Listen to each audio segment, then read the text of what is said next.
You are listening to This Podcast Could Have Been an Email, presented by Berkshire Community College. Welcome to This Podcast Could Have Been an Email. We are actually recording today the day before commencement. Yeah. Probably by the time folks have listened to this, commencement will have happened. I promise you. Yeah. Jonah promises. It is a beautiful, beautiful morning in the Berkshires. Jonah, how are things going today? Things are going better today. As you know, so when it comes to commencement, the Tuesday after Memorial Day, we get the list of all the students that we have to put into the program, the line of march that we have to finalize, make sure that people who say that RSVP say they're coming are included, especially if they're, elected officials, which we got an RSVP for pretty late yesterday. It's all done and it's perfect and it's amazing and we're very excited. It's just that we have 377 students graduating, Really which is fantastic. the most we've had since 2014. Adam Emerson shared those numbers with us. And so it just made the whole program extensively more interesting to work on. And Schwab Visser, who's going to be editing this podcast for us, it was his first time working through this process. And it's sort of a trial by fire. Once you get through it, you're like, I can do anything at BCC because I just completed the commencement program. So that was a lot. But I'm really excited for commencement tomorrow. I cannot wait. It's a favorite time of the year, obviously. But I got to introduce and do a interview with our valedictorian as well, with Lori Gordy. And oh my God, our valedictorian is going to just crush it. I'm really, really excited. So I'm gonna stop talking about commencement, so I'm sure we'll get into it later. But I'm good. We're good. I'm glad to hear that. It is a lot of people's favorite day of the year. And we are extremely excited for today's guest, our president, Ellen Kennedy. And folks might not know this, but Ellen actually has a background in radio and probably knows a lot more about what we're doing right now than Jonah and I do. But President Kennedy, Ellen, welcome to our podcast. Thank you so much. I'm delighted to be here with you both today and share your enthusiasm and excitement for tomorrow. Yeah. And I think we can now, because you're not going to play this till afterward, It's not quite a surprise to everyone, but one of our very special guests tomorrow is President Hara Chalier is joining us at commencement, and we're just overjoyed and excited and thrilled to have her there and be part of it and on the stage with all of us and getting to have her first Berkshire Community College celebration. And one of the best ones too, I think. I mean, I'm really, really excited, but it's just going to be this commencement's going to be so good. Each one is so special in its own way. And you look back and can think, and I think what's most amazing about commencement is that when the students come across the stage, and Adam and I are there together and handing the diploma covers, and just every student who walks across that stage is so moved by the moment. Mm-hmm. No one ever comes across blasé or, oh, brother, what's this about? And it's really cute because they're so nervous sometimes, and they've watched 100 people go before them, and they can't remember exactly what to do. It's their moment. And they're and the family members are down trying to get the pictures. The professional photographers. It's really sweet. It's just the most wonderful moment. It is, and Jonah talking at the beginning about putting together the booklet. I don't know that people understand how much work goes in from your office. Celia Norcross is really the person who leads the kind of event planning for the day, and it goes on for months and months and months to get us to that moment. We started our first meetings normally the very first week of January when we get back, and Celia calls everyone together, and we meet at least every month, if not more than twice a month this last time, because there's so much work that goes into this, and every single person on campus is involved. So, Ellen, my guess is that everyone who's listening to this podcast knows who you are, with maybe 2 or 3 exceptions. But last year at the TLSD conference, I was standing in line for food, and somebody came up to me and they said, "Are you Adam from Berkshire?" And I said, "Yes." And they're like, "I listened to your podcast." So who knows? That's true. Who else may be listening? And we have our special guest from Minnesota. Right. I've talked about Ellen, so even they probably know who she is. Okay. Yeah. But just in case that we have got listeners from outside of the network who happen to have found this, maybe a quick introduction to who you are and how long you've been here. Sure. So I was born and raised in Lynn, Mass. I'm the oldest of 5 children, born in 6 years. I had this, I'm going to talk about this tomorrow at commencement, but had this intention growing up to follow my father to Boston College. And it is not the Boston College of today back then, very different place. But my parents sat me down when the time came and explained, you go there, no one else is going to college. And so I was redirected and started touring all the public colleges in Massachusetts. And long story short, ended up at North Adams State, which brought me to the Berkshires. Been here ever since. I was a very active and engaged undergraduate. As I like to say, I spent more time on the extracurricular than on the curricula, but loved that, made some wonderful friendships, really got to know the Berkshires and did not intend to stay in the Berkshires. And then an opportunity presented itself, and I ended up going to work for North Adams State for almost 20 years after I graduated, so 24 years on that campus. Knew it, love it to this day. And then had an opportunity to go into public radio and left. I had been in administration and finance, and then I switched to the president made me the proverbial offer I couldn't refuse, and I became the chief advancement officer doing alumni and development. And I left that position to join as the director of fundraising for WFCR, then now New England Public Media, over at the UMass campus, and did that for a while, then went back to college, and eventually, a few stops along the way, ended up here at Berkshire Community College. And you came in as? I came in, at the time, they were all dean. There were no vice presidents. I was the dean of administration and finance, and I like to say, I think that was the title my parents were most proud of. I think they loved saying their daughter was a dean. Like, just that seemed so great. And when it was changed to vice president, I think they were a little sad. I think they were okay when it became president, but I think they were a little sad when it went from dean. They thought dean was the epitome of all of that. And I really owe a lot to Paul Riverta first, and then I'll talk about Mark. But Paul Riverta pulled me aside, and I had got a second master's degree, and he was like, "What were you thinking? Who advised that? You can do so much more, but you need your doctorate." And I tell the story. I walked into my office, called my husband, and told him that was the advice I'd gotten. And that night, he had 3 doctoral programs laid out on the kitchen counter.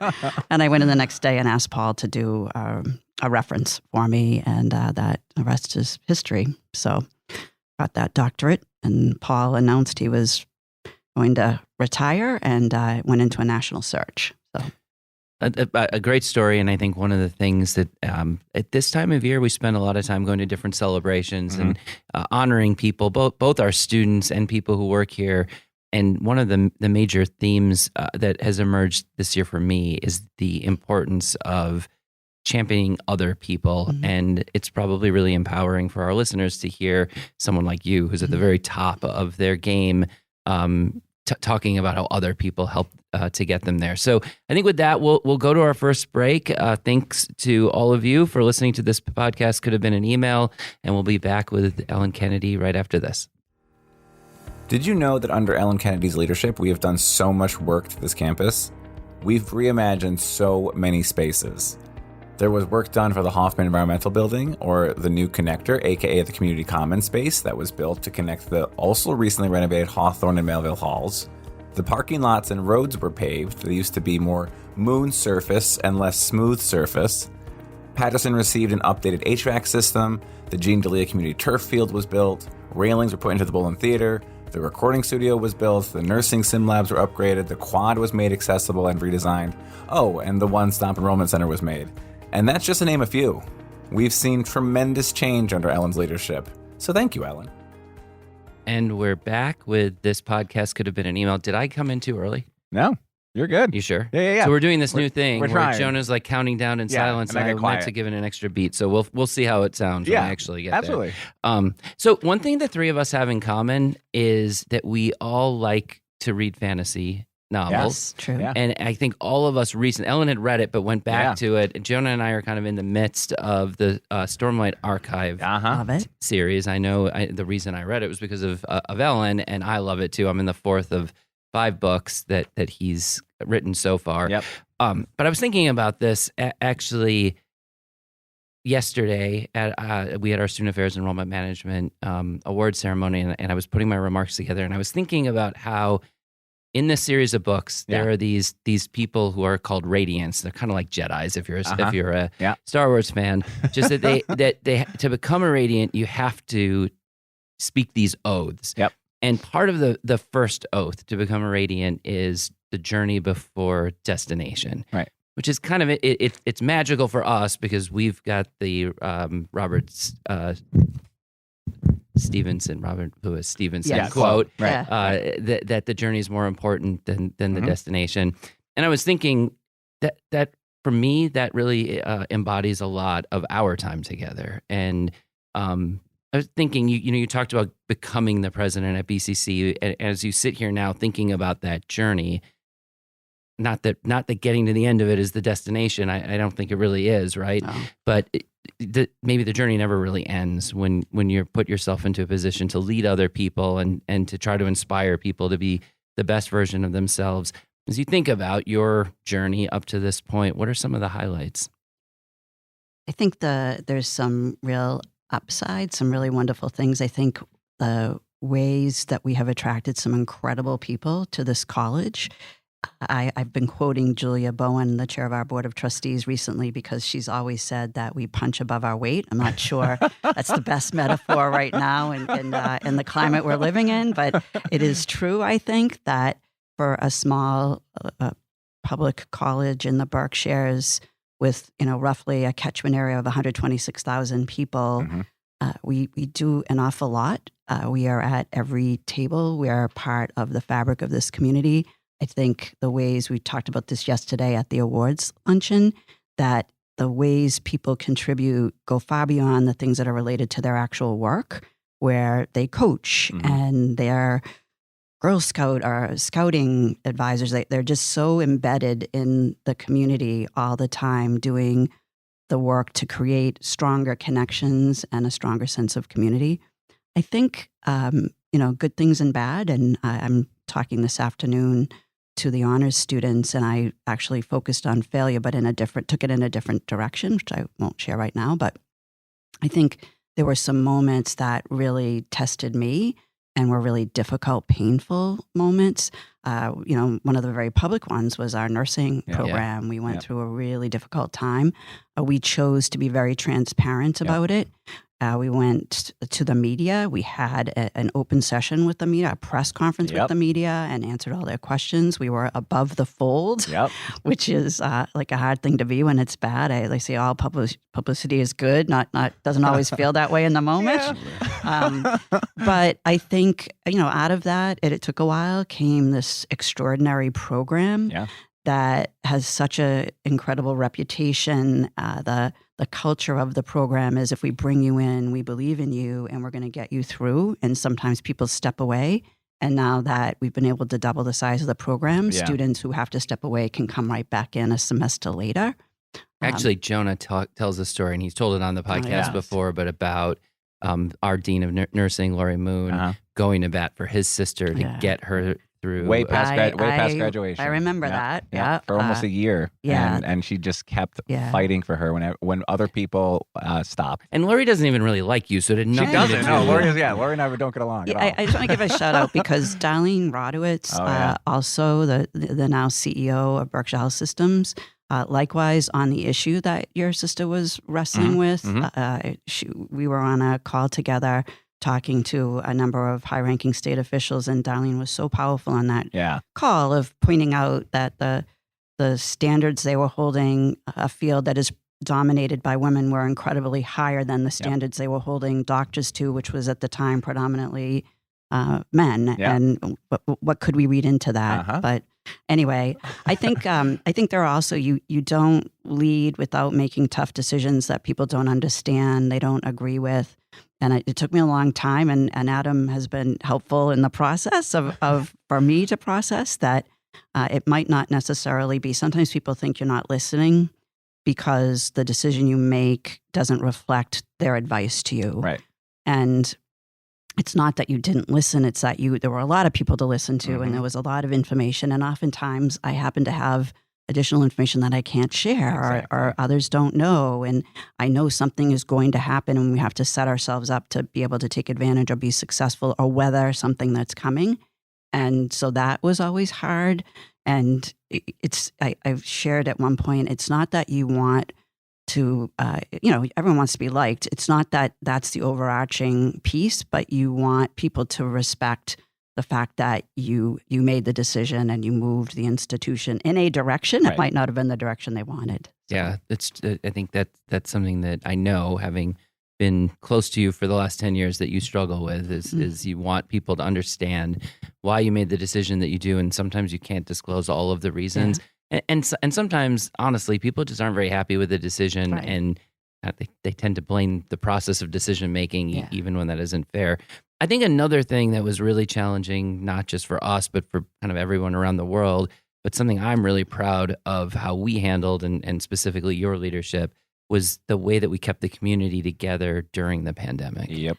Yeah, it's so interesting to look back. That's actually not very long ago at all. Nope. But it feels like, so much has happened in between. But if we really focus on it, we met every single day on Zoom.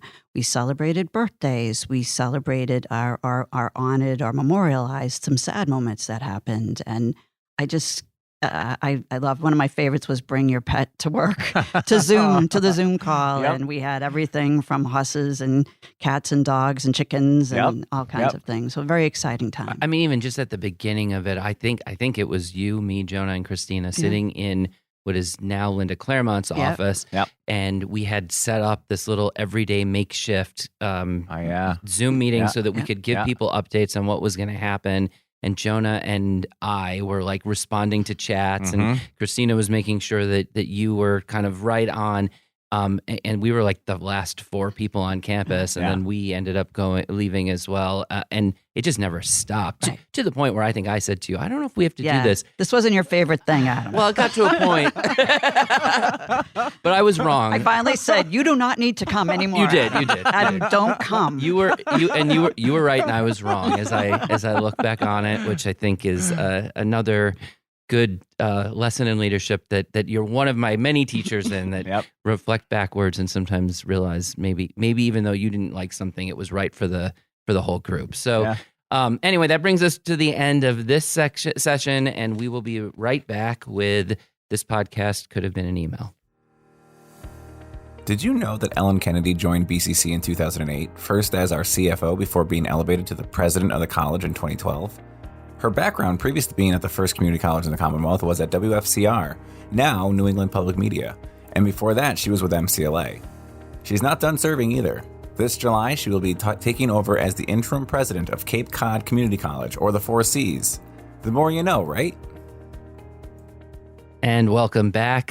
We are here with President Ellen Kennedy, having a conversation about what it means to be the president of a fringe rural community college. One thing that I just to go back to the beginning when we were talking about our excitement for the number of students that are graduating, which is really great. I actually got our numbers about students that are on suspension, probation, and as a percentage, they've gone down pretty significantly. And I think one of the things about the free community college program that many of us were concerned about was that we were going to bring in students and not be able to serve them. Yeah.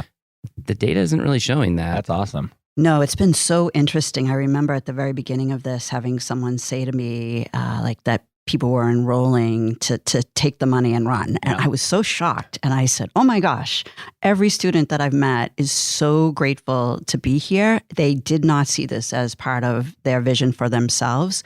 They are sometimes returning. They didn't do well earlier, or life got in the way and they had to step away. Or when the time came to go to college, it wasn't an opportunity or a possibility for them. And so now they're here and they're so committed. And I shared one day, I was walking through the one stop and there was an older gentleman there and looking a little scared. He didn't know who I was, stopped and chatted. And he said, you're going to be able to help me? I don't have a phone. I don't have a computer. Like, I don't know anything about any of that stuff. Like, what am I going to do? I was like, we are going to take good care of you and you're going to be fine. And honestly, a month later, I was walking through the SBA lounge and there he is on his laptop on this thing. And I'm like, look at this. I was so excited. So it has introduced people who had no intention and they're doing so well, so committed. I know. I bought a suit at Steve Valenti's and the guy who sold me the suit had gone, this is ironic, but he had gone to college at Carleton College, which is in Minnesota. He's from Pittsfield. had come home and he was like, I'm not going to go to college. We had a conversation.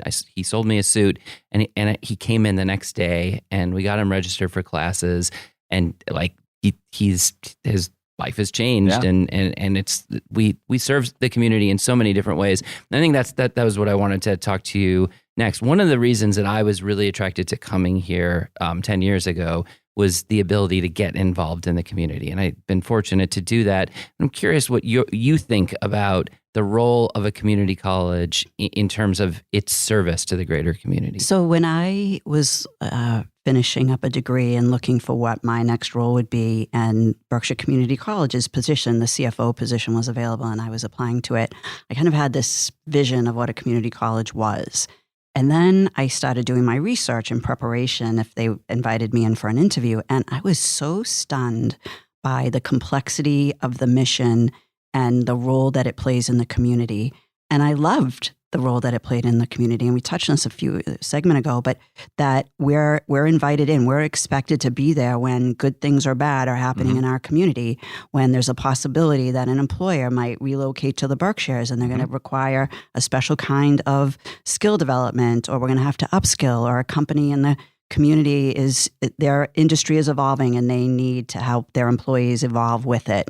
And we're part of those conversations. And I love the so many roles we play, everything from homeschoolers who often come in and do their high school science courses with us, the OLLI program that brings in people who, 50 and older, who are doing, create their own community. We have over 1,400 members who are doing that. We have people here who are doing degree programs. We have people here who are doing workforce non-credit programs, life engagement course, like learning to cake decorate, but also learning to get your certified driver's license to drive Mack trucks, or to be a phlebotomist, so it's so many different things to so many different people. I love that we're the summer home of the YMCA, and the kids. I always say I want those kids growing up saying, "I've been going to college my whole life. Of course, I'm going to college. I've been going my whole life." And I love the way the community turns to us. The debates oftentimes up and down the county are held right here on our college, and we love to play that role. When our senator, our representative Richie Neal comes, Richie Neal's been really good to us, as have Elizabeth Warren and Senator Markey. They've all spoken at our commencement at Tanglewood. So it's really, really, really special, both the role we play and the role we get to play. I think you've talked about how part of your vision for BCC is that we're the conveners of important conversations in the community, and we've been the place that we've talked about housing issues. Recently we've really been a place for discussion about AI, and I think both in terms of people who are trying to be on the cutting edge of AI and figure out how to use it. And I know you like AI, but we've also welcomed in the dissenting voice. Exactly. And I think that is one of my hopes, is that we continue to be that for our community, the place when someone's like, we need to have a difficult conversation, we need to solve a problem. Where do we go? And that the first thought folks have is, well, that's clearly BCC. I think it's absolutely the greatest gift that Hara Charlier is coming in, a 10-year president. And she already knows, and she's coming from very similar community, tourist-based industry. Paul Bunyan, I think. That's Paul Bunyan, where it's known to come from. They fight with Bemidji, but this is only for our Minnesota listeners. But it's really exciting to see, because I think we talked recently that I think there's a wonderful foundation of incredible people, incredible programs, lots of success, national attention for a lot of the work we do. And she is just going to exponentially grow that and elevate it. And her strength in some areas is around workforce development, which is an area that we're really starting to grow in. So I think her expertise and interest, she's very engaged with the students. She cares about each and every person. I remember when they put out I was not involved in the search, and when they put out who the candidates were, I knew a few of them, and she was the first one I didn't know that I looked up, and I watched a video of her, and I was just like, oh my gosh, this person is unbelievable and will play so well in the Berkshires.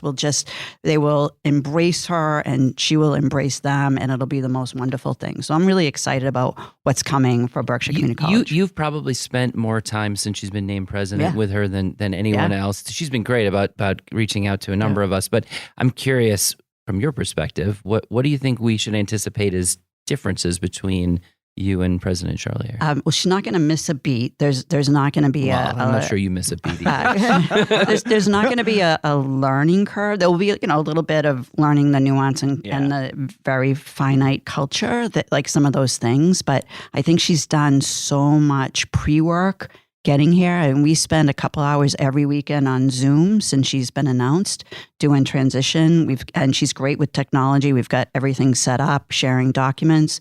All of you have worked really hard. She's already looking at people's materials to make sure she comes in.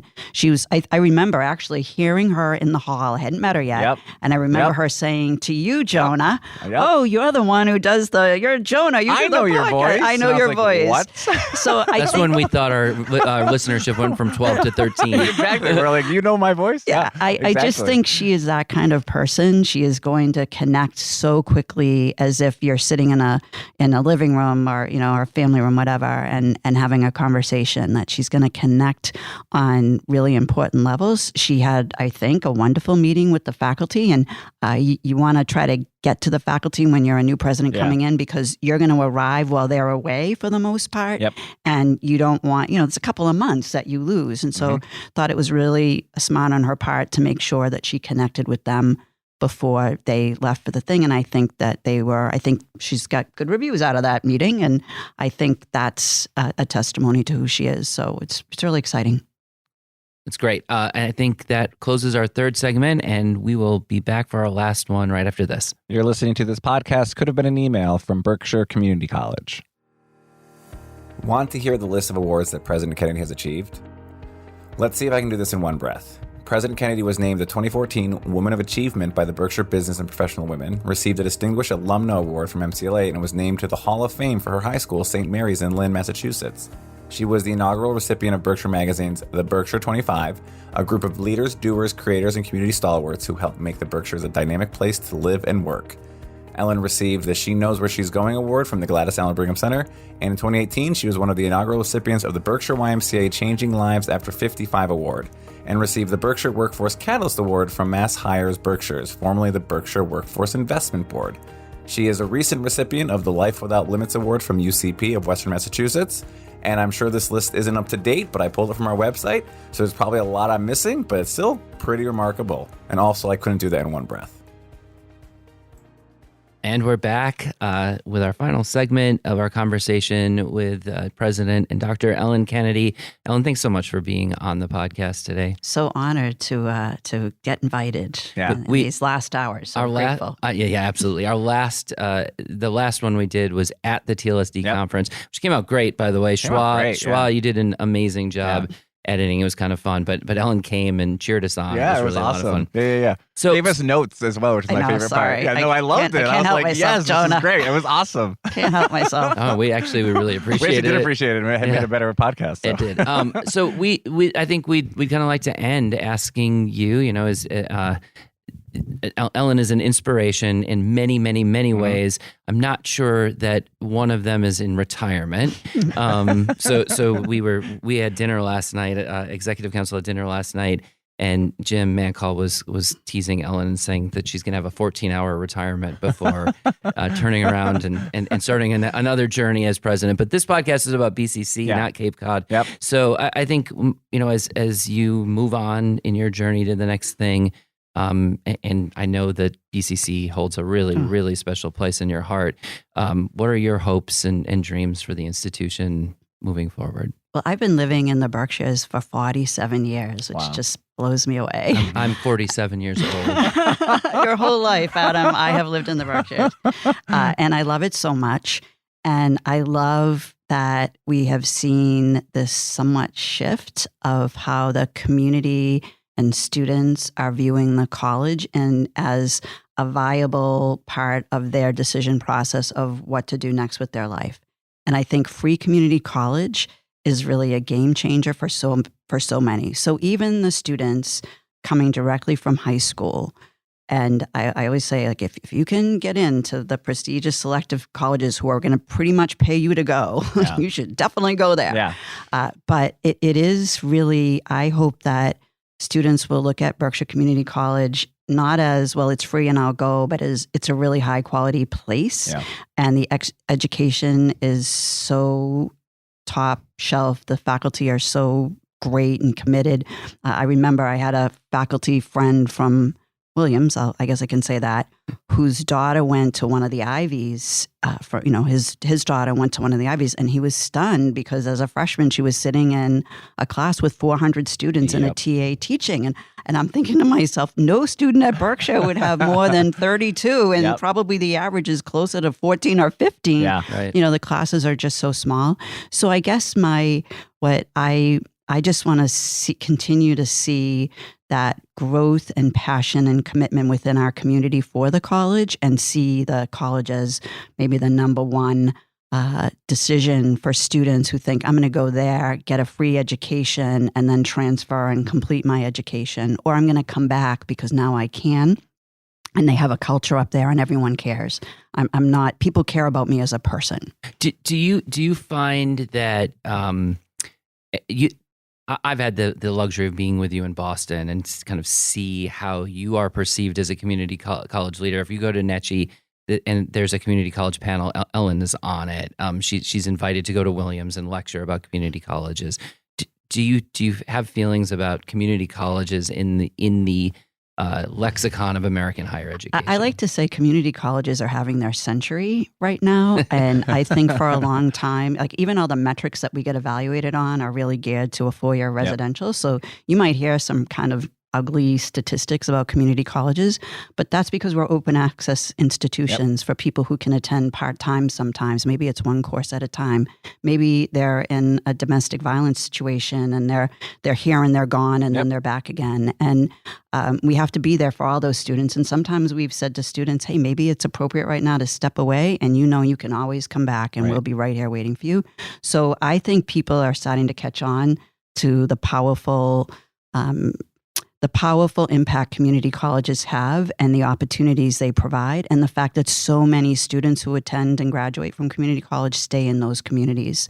So we're keeping that intellectual capital here in the Berkshires oftentimes, and you can't go very far to any business in the Berkshires and not find a Berkshire Community College graduate. Yep. And I love that we've added these certificates that people in professions are now adding to their own work. So they already have degrees elsewhere, but they're coming back and getting certificates to enhance the abilities to serve our community. Well, thank you so much. I talked earlier about this kind of concept of the journey, and one of my favorite moments that we shared was last summer getting our flight canceled at the very last minute in Washington, D.C. And one of the things that was really cool about watching Ellen navigate that, or us navigating it together, was we never gave up. We kept on trying to find the next solution, and we kept on running into hurdle after hurdle. It's actually comical. Well, the number of things. I don't remember what time we were supposed to leave, but Ellen dropped me off at my house at like 4:00 in the morning after, 15 hours of trying to get home. Really, what is it? Trains, planes, and automobiles. Yeah, it was one of those situations. But I think what was what that moment kind of crystallized what your leadership has been for me, which is not letting something that could be a roadblock stop us and have us turn around, but to try to figure out and navigate the next thing. And I think as higher ed professionals, as educators, what we're trying to do is give people the skills to navigate their lives to then make their communities better. And I can say on a very, very personal level that moving here 10 years ago, a huge part of that decision was to come here and work for you. And it was the best decision that I ever made. My daughter's graduating from high school as Ellen retires, and I don't think she would have the opportunities and the life that she had if we hadn't come here to the Berkshires. So I'm very, very grateful. Well, I am so grateful to have had these 10 years with you. I think Ellen scored her first soccer goal when we were I was offering you the job. That didn't turn out to be her path. And Jonah, I knew you long before you joined us at the college, and you are your presence is felt every single day, and you bring the comedy and levity so much to all of us. But Adam, your leadership, and you and I have chatted that you. When we got the success program at the college, this was the first time in your career where you knew the things you needed to do and you actually had the money to do them. Yep. And I think that's just been magical. So it is. There's a magic sauce right now across Massachusetts community colleges. And I love the way this campus has taken and applied that, and so much ingenuity and the willingness of people in our community to just say, I think I could do this and I will go do it. And a lot of initiative and self-starters here, and it's been wonderful. And my great gratitude to everyone on the campus for this incredible opportunity to be part of this magical moment at Berkshire Community College. So thank you. Thank you, Ellen. And to all of our listeners, just remember, journey before destination. Thank you as always for listening.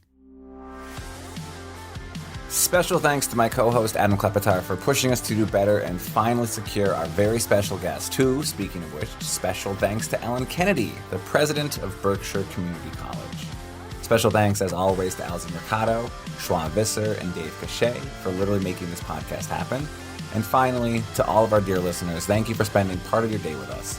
We know your schedules are way harsh time, so we're grateful you pressed play. My name is Jonah Sykes, and you're listening to This Podcast Could Have Been an Email from Berkshire Community College.